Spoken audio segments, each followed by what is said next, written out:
for now, obviously, they are very much focused on getting out as many voters to the caucus sites across the state as possible tomorrow. I'm hearing from Republicans, John, who are affiliated with other campaigns, that they are amazed at how wonderful, frankly, that they say the Ron Paul organization is. We'll see if that actually bears out tomorrow. But in terms of the long term, there's no question. I'm sure you talk to Republicans who are worried as well, just like I am, that Ron Paul will continue on long into the spring and summer, even further. Even if he runs as a Republican or as an independent, he could really hurt whomever the Republican nominee is, because still nobody thinks, even if he does well here in New Hampshire, that he will ultimately be the nominee.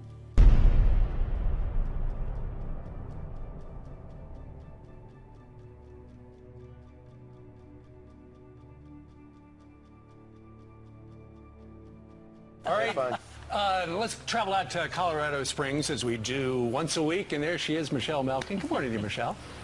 Hi, good morning, Steve. Hey, the debate tonight on Fox, 9 o'clock Eastern time. I'm sure you'll be tube-side. It's interesting.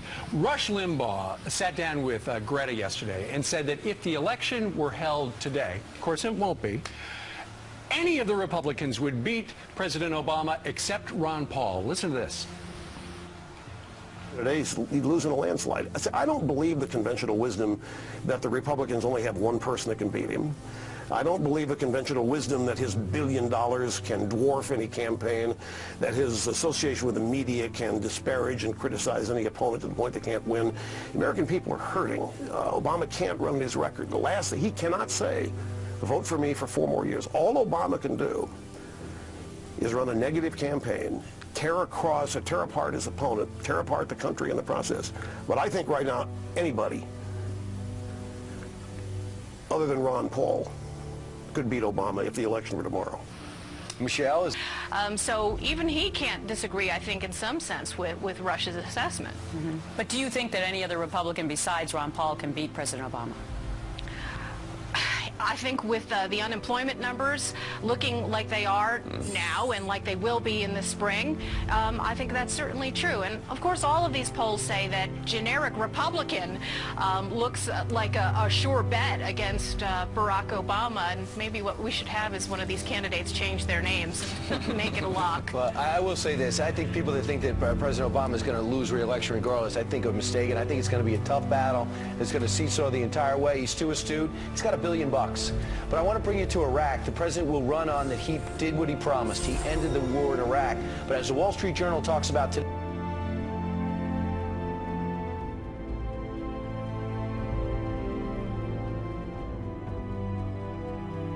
Ron Paul did, as you might expect, well with unmarried voters, well with lower income voters, and well with new voters. Ever voted in a GOP primary? Yes, went for Mitt Romney. No, went for Ron Paul. What I want to highlight with Gloria, though, is that even where you see Ron Paul's face as the leader, it was often very tight between him and Mitt Romney.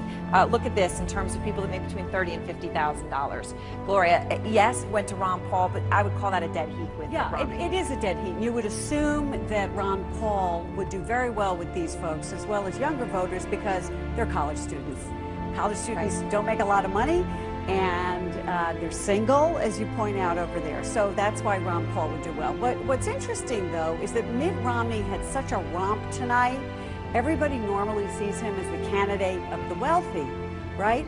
Well, in the state of New Hampshire, maybe not. I mean, yes, he was beaten by... We invited Ron Paul, and the fact that we don't want anybody to be ignored. So far, he has not accepted our very kind invitation. Gallup released. Before we move on, you want in on this issue? They want you in on this issue. Would you like in on this issue?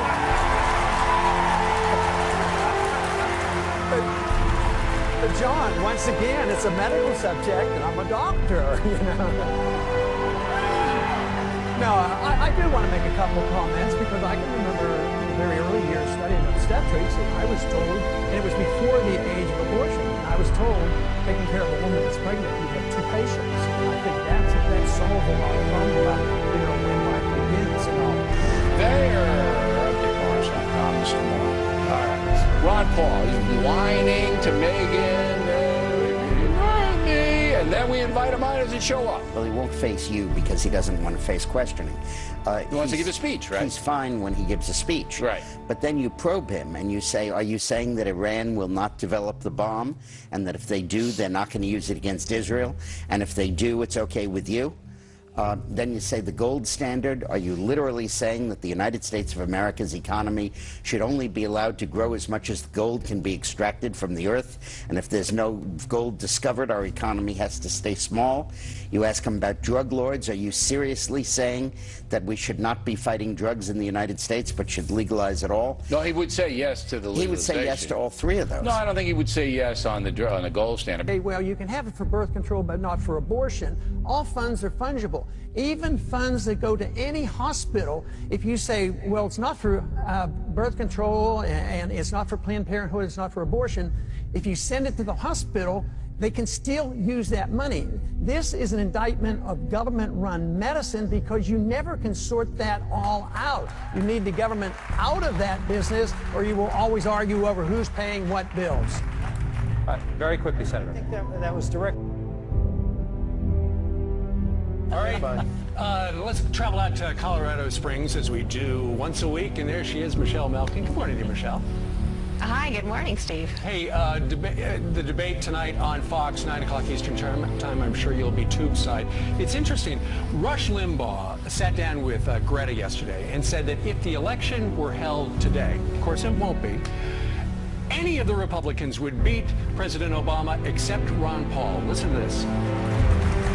But I also experienced a time later on in my training in the 1960s when the culture was changing. The Vietnam War was going on, the drugs were there, and pornography came in, and abortion became prevalent even though it was illegal. So the morality of the country changed, but then the law followed out. When the morality changed, it will reflect on the laws. The law is very important. We should have these laws, but law will not correct the basic problem, and that's the morality of the people that we must do. Now, just very, very briefly, I want to talk a little bit about that funding, because the flaw there is if you send funding out and you say, Congressman Paul, you say that President Obama is not too soft on Iran. You say that he is too tough on Iran. I want to put up some of your statements. Sanctions are not diplomacy, you say. They are a precursor to war and an embarrassment to a country that pays lip service to free trade. As for Iran's nuclear ambitions, you wrote this: one can understand why they might want to become nuclear capable, if only to defend themselves and to be treated more respectfully. Is that your policy towards Iran? Well, even our own CIA gives me this information that they have no evidence that they're working on a weapon. Just think of what we went through in the Cold War.